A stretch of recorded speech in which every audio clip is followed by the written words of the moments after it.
Tous les grands groupes hôteliers ont le regard tourné vers l'Afrique. Mais ils se situent en général sur le créneau du 5 étoiles. Et bien voilà du nouveau. La chaîne Onomo, elle, a choisi de s'attaquer aux 3 étoiles, autrement dit, la moyenne gamme. On regarde.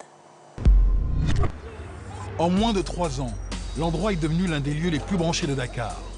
À quelques centaines de mètres des pistes de l'aéroport international, les expositions, les vernissages, les concerts se succèdent. On a demandé à un artiste d'utiliser ce mur. On lui a dit, voilà, c'est quoi Dakar? Et il nous a produit ça. Donc c'est des tranches de vie, il y a un peu de tout. Toutes les petites scénettes de vie de Dakar, du bus, des palabres, de la pêche, des gens qui se saluent, une femme qui cuisine, les trafics, les chevaux, tout ça c'est une tranche de vie de Dakar. Accueillir des artistes, réaliser des fresques, la démarche est innovante. Ouvert en 2010, l'hôtel Onomo de Dakar est le premier d'une chaîne hôtelière naissante. Pour se différencier, l'enseigne a choisi une démarche marketing ethnique. La couleur locale doit s'afficher. Ici, on parle culture, écologie, mais on n'oublie pas la technologie.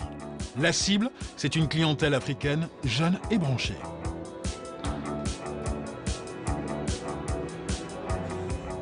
On reçoit une bonne partie des hommes d'affaires africains qui transitent sur Dakar ou qui viennent carrément sur Dakar pour des séminaires. Aujourd'hui, on peut noter que l'homme d'affaires africain passe plus de temps à l'hôtel que chez lui. Avec des chambres à 40 000 francs CFA, la stratégie de la chaîne est de répondre à l'émergence de cette classe moyenne d'affaires. Des cadres sup qui ne cherchent pas forcément un palace 5 étoiles, mais qui ont besoin d'être connectés. On peut avoir quelqu'un qui va être au Bénin, un en Afrique du Sud et un à New York, et avoir une réunion quadripartite entre nos clients qui sont réunis, le Bénin, le Cap et New York. Ici, plus de 70% de la clientèle est africaine. À Onomo, on est très fiers de rappeler que l'hôtel a été construit selon une technique locale. On vous précise même que les murs sont en terre crue de Rufisque provenant de la banlieue de Dakar. Un concept écolo-ethno que l'on retrouve bien sûr dans les chambres. La chambre Onomo. Ce qui est intéressant dans le lit, par exemple, c'est le couvre-lit qui est ici et le rideau ont été tissés à Dakar. C'est Aïssa Dione qui a fait ça avec du coton africain, tissé ici. Donc il y a une touche locale. Avec un taux d'occupation de 80% et un chiffre d'affaires de 1,6 milliard de francs CFA, l'établissement approche de son seuil de rentabilité. Tout comme les 2 autres hôtels de la marque à Abidjan et Libreville.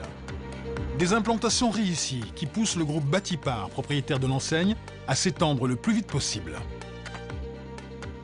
On a un hôtel en construction à Bamako, on vient de poser la première pierre à Lomé, et aujourd'hui nous sommes en phase d'expansion, de recherche de terrain, de lieux pour implanter des Onomo.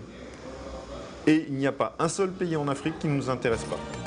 La croissance africaine durable et l'émergence d'une nouvelle classe moyenne ont conforté leur stratégie. Le groupe Batipar annonce un programme ambitieux. 92 milliards de francs CFA pour la construction de 25 nouveaux hôtels de la marque sur l'ensemble du continent africain. Gabriel Fall, vous voyagez beaucoup, j'imagine.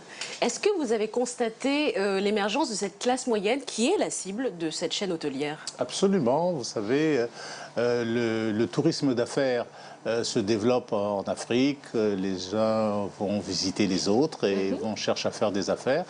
Et je connais bien l'hôtel Onomo de Dakar et je peux dire que, vous avez séjourné dans cet hôtel? Absolument, j'ai même été leur conseiller financier.